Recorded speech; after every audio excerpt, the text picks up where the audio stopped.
घटनाक्रम ये हुआ कि मैं नौलगढ़ से बिरोल जा रही थी और मैं बिरोल की रहने वाली हूँ। तो बिरोल की रहने वाली तो मेरे को बस निकल गई, मेरे को बस नहीं मिली तो एक पिकअप वाला ने आया। पिकअप वाले ने के आने के मैं आधे हाथ दिया, मैं कि भाई साहब आप बिरोल जा रहे हो कि? तो वो कहा हाँ जा रहा हूँ। तो मेरे को उन्हें बिठा लिया। बिठाने के बाद में वो मेरे साथ में बातचीत की कि तुम भी सही बिरोल जाएगी? मैं हाँ बिरोल जाऊँगी। तुम भैया कहाँ के हो? वो भी कहा मैं भी बिरोल का हूँ। मैं कि भैया तुम्हारा क्या नाम है? उसने कहा मेरा नाम सही राम है। तो मैं भी बिरोल का हूँ, आपको सही रास्ते पर छोड़ दूँगा। मैं ठीक है। बिरोल स्टैंड आया तो उसे 6:30-7 बजे की टाइम थी। मैंने बिरोल स्टैंड के ऊपर में किया गया मेरे को उतार दे। उसने पिकअप वाले ने सही राम को मेरे को उतारा नहीं और गाड़ी को पिकअप ने तेज़ गति से गाड़ी को भगा लिया।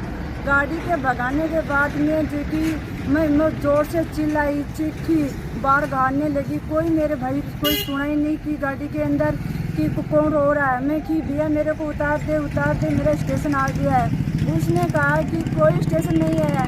मैं कि मेरे बच्चे छोटे हैं, मेरे बच्चे घर पर रो रहे हैं, तो बच्चे को याद मत कर, तेरे को जान का खतरा है। तुम जान जीना चाहती हो या बच्चे को याद कर रही हो? मैं कि मेरे बच्चे को याद कर रही हूँ, भैया मेरे को छोड़ दो, भैया मेरे को छोड़ दो। उसने मुझे छोड़ा नहीं, वो मुझे सीधा पुजारी के ढाणी के अंदर रोड जा रही है। उसी के पास में एक जोड़ी है, उस जोड़ी के अंदर ले जा के मेरे कदमों से और सारे मेरे कपड़े, शरीर के कपड़े फाड़ दिए। कपड़े फाड़ के मेरा हाथ तोड़ दिया। हाथ तोड़ के मेरी इतनी बुरी हालत थी, मैं रो के चिल्ला रही थी। मेरे पास में कोई भी नहीं पूछा। फिर मैं इतनी चिल्लाई, मैं सोची कपड़े फाड़ी हुई, हाथ टूटी हुई और सारे मेरा गला मोसा हुआ, मेरे मुंह से आवाज़ नहीं आ रही थी। मैं कोई मेरा बंदा कोई मेरे को मिल जाए तो मेरी जान का खतरा न हो, मेरे घर पहुंचा दे। इसलिए बिरोल की रहने वाली सुलोचना मेरे पड़ोस में उस जोड़ी के पास में खेत बाहर रखा था। वो तो गायों के रुखवाली गायों को घेरने के लिए आई थी। तो हमने सड़क पर मेरे को धक्का देकर उस सही राम ने सड़क के ऊपर घेर दिया।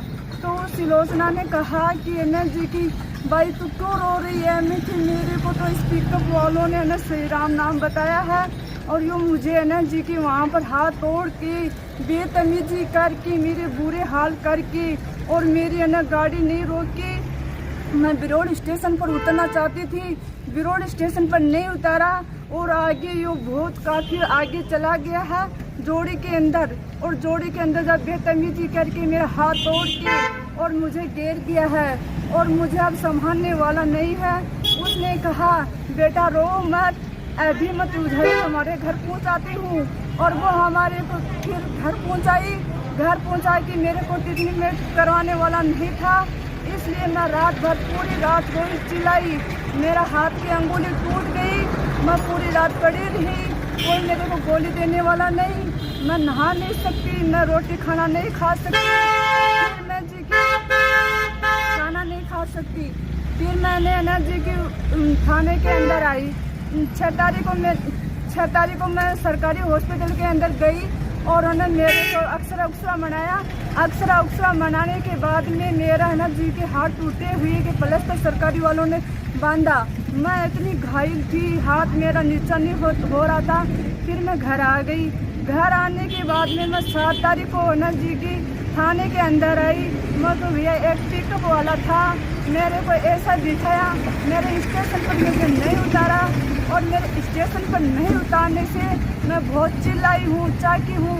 मेरे कपड़े फाड़ दिए गए हैं, हाथ मेरा तोड़ दिया गया है और मुझे नहीं एक जोड़ी थी, इस जोड़ी के अंदर मुझे घेर दिया गया है। बिरोल स्टेशन से बहुत आगे ले जाकर मुझे मेरी हालत कर दी गई है। थानों वालों ने मेरा कुछ मेडिकल नहीं बनवाया, कुछ और नहीं की, मेरी रिपोर्ट दर्ज नहीं की, श्री राम के बारे में कुछ भी नहीं थाने किया। में आप किससे मिले थे? मैं थाने के अंदर आई थी तो ये पुलिस वाले ने मुझे अधिकारी से तो मिलाया नहीं। पहले ये पुलिस वालों ने उसे कागज करवा ये बिठाए रखी।